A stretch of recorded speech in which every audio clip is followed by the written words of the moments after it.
Hello dear students, आइए बेटा आज हम प्रायिकता के बारे में पढ़ेंगे, जिसको इंग्लिश में हम प्रोबेबिलिटी कहते हैं।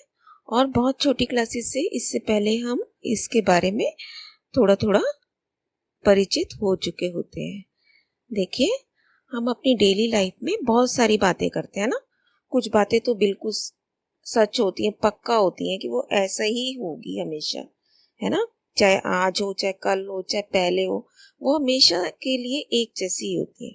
कुछ बातें हम कहते हैं कि बिल्कुल ही इम्पॉसिबल है, ऐसा होना किसी हालत में भी संभव नहीं है। और कुछ बातें हम इस तरीके की करते हैं कि ये हो भी सकती हैं और नहीं भी हो सकती है। देखिए, फॉर एन एग्जाम्पल, जैसे मैं कहती हूँ कि सूरज का पूर्व से उदय होना, ईस्ट डायरेक्शन से ही निकलता है ना हमेशा सूरज। या कभी आप कहते हो कि नहीं, आज ऐसे निकला है ईस्ट से, कल वेस्ट से निकल जाएगा, ऐसा कभी नहीं होता ना। जब से दुनिया बनी है, जब से कहाँ से निकल रहा है, ईस्ट से। तो ये कैसी है, बिल्कुल निश्चित घटना है ना बेटे। तो ये कैसा इवेंट है, बिल्कुल यूनिवर्सल ट्रुथ है ये। नेक्स्ट इज, किसी वर्ग की भुजा बढ़ाने पर उसका परिमाप या पेरीमीटर कम हो जाना। हम किसी पेरीमीटर क्या होता है, चारों साइड्स का या जितना भी फिगर है उसकी सभी साइड्स का टोटल होता है ना। तो वर्ग की 4 भुजाएं हैं, अगर मैं उसकी एक साइड का माप बढ़ा देती हूँ तो उसका पेरीमीटर कम होगा या ज्यादा होगा, ज्यादा होगा, है ना। तो ये कैसी बात मैंने बोली है, बिल्कुल इम्पॉसिबल, है ना, not at all possible. Next, पासे पर संख्या 7 आना। पासा हम बहुत बचपन से यूज करते हैं, है ना, लूडो खेलते हैं, स्नेक एंड लेडर्स खेलते हैं, तो उस पे हमेशा डाइस के यूज से हम खेलते हैं। तो बेटा उस पे कभी 7 संख्या लिखी देखी आपने, 1 से 6 तक की लिखी होती है। 7 आ सकता है कभी किसी का, मेरा या तुम्हारा, नो ना। तो ये भी टोटली इम्पॉसिबल है। नेक्स्ट, कल वर्षा होगी। मैं पक्का श्योरिटी से कह सकती हूँ कि कल बारिश होगी, है ना। अगर मैंने ये बात बोली भी है तो इसमें पॉसिबिलिटी है, प्रोबेबिलिटी है। प्रोबेबिलिटी का इंग्लिश में ही मीनिंग होता है शायद। तो शायद है इसमें कि हो भी सकती है, नहीं भी हो सकती है ना। तो ये एक ऐसी इवेंट है जिसको हम पक्का तरीके से हाँ या ना नहीं बोल सकते। पृथ्वी सूर्य के चारों तरफ घूमती है, बिल्कुल ठीक बात है, हमेशा के लिए ट्रुथ है ना, निश्चित घटना है। नेक्स्ट, कल हमारी टीम मैच जीतेगी, फिर से पॉसिबिलिटी है, जीत भी सकती है, नहीं भी जीत सकती है ना, बहुत सारे रीजंस हो सकते हैं। तो देखिए बेटा, जो हमारी निश्चित घटना होती है वो तो हमें पता ही है कि होगी ही होगी, है ना, वो तो होगी। और जो इम्पॉसिबल है उसका भी हमें पता है, किसी हालत में नहीं हो सकती, जीरो है उसके होने की पॉसिबिलिटी, है ना। तो जो ये चीज होती है कि हो भी सकता है, नहीं भी हो सकता, उसी को हम अपने मैथ्स की लैंग्वेज में प्रायिकता कहते हैं। ऐसी घटनाएं जिनके बारे में हम निश्चित नहीं होते, उन्हीं को हम प्रायिकता में पढ़ते हैं। इसको इंग्लिश में प्रोबेबिलिटी कहा जाता है। देखिए, इम्पॉसिबल घटना अगर है तो उसकी प्रायिकता क्या होगी, 0। निश्चित घटना है उसकी प्रायिकता पक्का है, 1 होगी, है ना, 1 ही होगी। तो प्रायिकता हमेशा किस और किस के बीच में रहती है, 0 और 1 के से लेकर और 1 तक के बीच में रह सकती है। 0 भी हो सकती है, 1 भी हो सकती है, और इन दोनों के बीच की भी हो सकती है। अब हम मान लेते हैं कि ई कैसी घटना है, संभव घटना, और ई के ऊपर बार अगर लगा हुआ है तो उसको हम दिखाते हैं कि ये असंभव घटनाएं हैं। और दोनों घटनाओं का प्रायिकता मिलाकर हमेशा टोटल 1 होता है। तो जब हम प्रायिकता का काम करते हैं बेटा, हम ये सोच के चलते हैं कि जो भी हम काम कर रहे हैं उसमें फेयर हो रहा है, अनफेयर डीलिंग कुछ नहीं हो रही। सपोज एक टीम मैच खेल रही है तो दूसरी टीम के भी जीतने के चांसेस उतने ही हैं जितने पहले टीम के, है ना।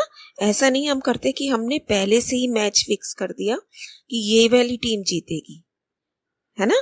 तो ऐसा, अब हम लॉटरी का टिकट लेते हैं तो बताइए क्या उसमें हम पहले से ही फिक्स कर लेते हैं कि ये बच्चा की लॉटरी निकलेगी और इसकी नहीं निकलेगी, कभी नहीं ना।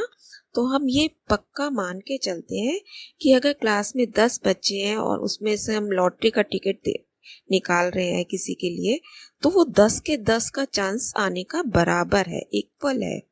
ये नहीं कि मैंने उसमें से एक बच्चे के नाम अलग से ही पहले ही फिक्स कर रखा है कि इसी बच्चे की मुझे लॉटरी निकालनी है।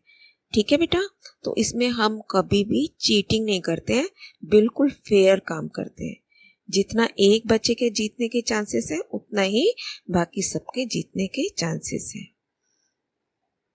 देखिए, अब हम इसमें कुल परिणाम और संभव परिणाम या अनुकूल परिणाम के बारे में पढ़ेंगे। तो सबसे पहले हम कुल परिणाम जानते हैं कैसे होते हैं। एक सिक्के को एक बार उछालने पर कुल परिणाम। देखिए, एक सिक्का आपको पता है कॉइन, उस पे एक तरफ हेड होता है, एक तरफ टेल होता है बेटा, जिसको कि चित या पट बोलते हैं। तो कुल परिणाम इसके कितने हो गए? 2। ऐसे ही एक पासे को उछालने पर कुल परिणाम कितने होते हैं, उस पे क्या क्या नंबर्स लिखे होते हैं? 6। तो कुल परिणाम इसके कितने हो गए? 6। कितने हो गए? 6। दो सिक्कों को एक साथ उछालने पर, अब आप क्या कर रहे हो? 2 सिक्के उछाल रहे हो एक बारी। तो देखिए बेटा, हमको सबको पता है या तो हेड आएगा, टेल आएगा एक सिक्के उछालने पर, है ना। अब 2 पे कैसे करें? आपके पास ऐसा भी हो सकता है एक पे हेड आ जाए, एक पे टेल आ जाए, दोनों पे हेड आ जाए, दोनों पे टेल आ जाए, एंड समथिंग लाइक दैट। अब हम कैसे लिखेंगे इन्हें, देखिए लिखना सीखेंगे। सबसे पहले आप H और T लिख लीजिए, है ना, हेड और टेल। अब आप क्या करेंगे, इनके साथ, दोनों के साथ एक बार H लिख देंगे और इन्हीं दोनों के साथ एक बार ही टेल लिख देंगे। ठीक है, आपने H और T एक सिक्के के लिखे, 2 बार उछाल रहे। तो अब आप क्या करोगे, दोनों के साथ एक बार H, दोनों के साथ एक बार T। ये टोटल पॉसिबिलिटी है अगर 2 सिक्कों को एक साथ उछाला जाएगा। तो हाउ मेनी पॉसिबिलिटीज? 4। नेक्स्ट देखिए, अब हम प्रायिकता का फॉर्मूला सीखेंगे। किसी घटना E के होने की प्रायिकता क्या होती है? P मतलब प्रायिकता, प्रोबेबिलिटी। E के अनुकूल परिणाम मतलब कितनी कितनी बार हमारे को वो घटना हो सकती है, और बटे में प्रयोग के कुल परिणाम। बेटा, अब हम एक एग्जाम्पल लेते हैं। ये आपके सामने 20 कलरफुल कार्ड्स रखे हुए हैं ना, तो इससे हम समझने की कोशिश करते हैं कि प्रायिकता में हम क्या काम करते हैं और कैसे करते हैं। देखिए, सबसे पहले मेरे पास गिवन है कि 20 कार्ड्स हैं, तो मेरे को सबसे, आपको फॉर्मूला पता ही है कि 20 हमेशा टोटल नीचे आता है प्रायिकता निकालने के लिए। अब उसने मेरे से प्रायिकता पूछी है रेड कार्ड्स की, तो आप रेड कार्ड्स इसमें काउंट करेंगे कि कितने हैं। 1 2 3 4 5। तो हम यहाँ लिख देंगे वांछित कितने हैं आपके? 5, और टोटल कितने हैं? 20, है ना। इसको हम काट देंगे आगे 1/4, तो फाइनल आंसर इज 1/4। ऐसे ही ब्लैक कार्ड्स की प्रायिकता 1 2 3 4, सो इट इज 4/20। कट के क्या आ जाएगा? 1/5। Blue cards 1 2 3 4, so it is 4/20 again, 1/5. Green card 1 2 3 4, 4/20, 1/5. Yellow cards 1 2 3, so it is 3/20, है ना। हमने ये सब लिख लिया। अगर मैं इन सारे कार्ड्स की प्रायिकता का टोटल करूंगी तो आप देखिएगा 1 आएगा मेरे पास। देखते हैं एक बार फटाफट।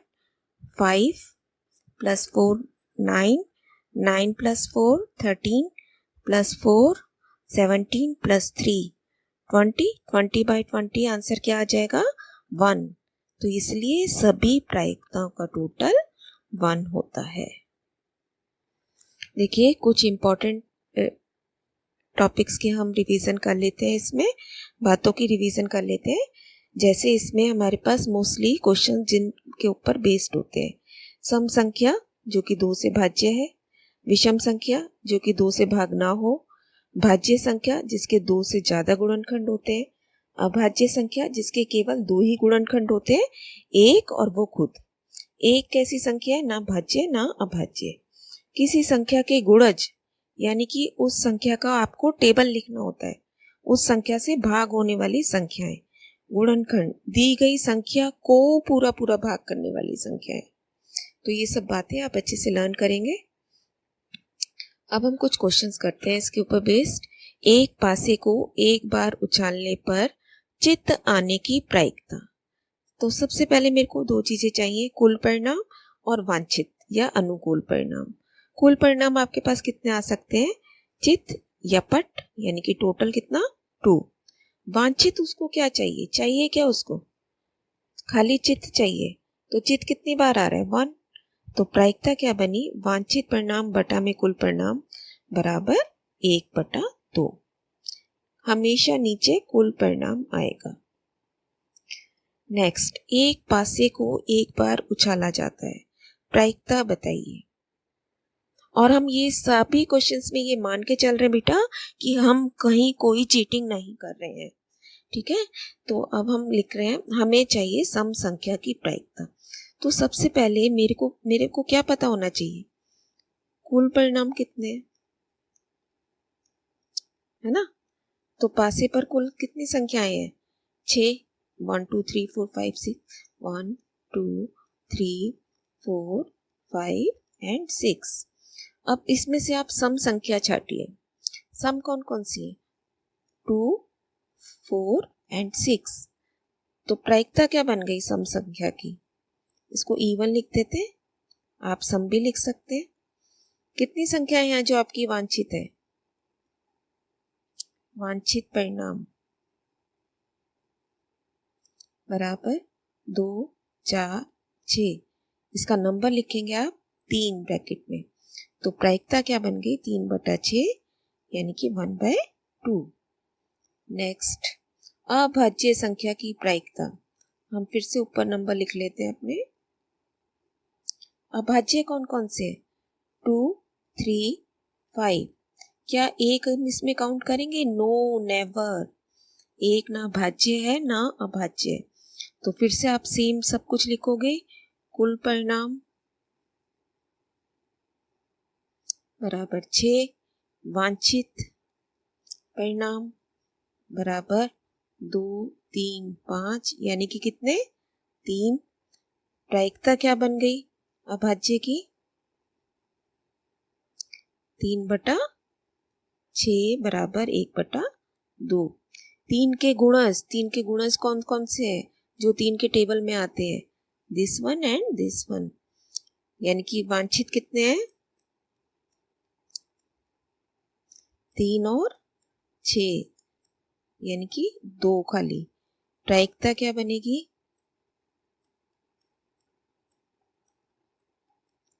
2 बटा टोटल यानी कि 1/3। 6 के गुणनखंड, तो हमारे पास नंबर थे 1 2 3 4 5 6। इसमें से 6 किस किस के टेबल में आ सकता है? 1 2 3 एंड 6। तो प्रायिकता क्या बन गई?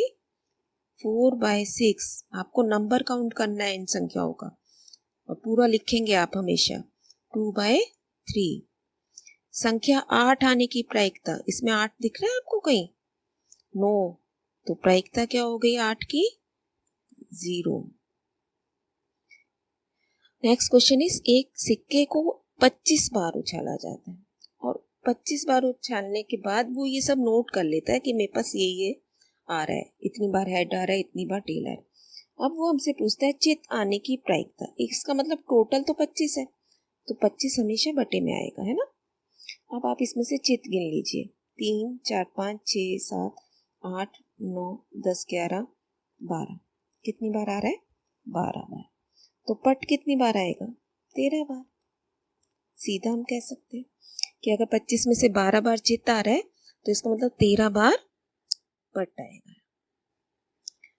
नेक्स्ट, एक बॉक्स में 1 से 10 तक की पर्चियां लिखी हुई हैं, बताइए। ये क्वेश्चन हैं कुछ मेरे पास। कुल परिणाम कितने होंगे? 10। संख्या 5, 5 कितनी बार आएगा? एक बार लिखा है ना, तो इसकी प्रायिकता बन गई 1/10। 5 से छोटी संख्याएं कौन कौन सी हो सकती हैं? 1, 2, 3, 4, यानी कि 4। प्रायिकता क्या बनेगी? 4/10, 2/5। 2 का गुणज आने की प्रायिकता, तो 2 के गुणज हम लिख लेते हैं। 2, 4, 6, 8 एंड 10 कितने हो गए?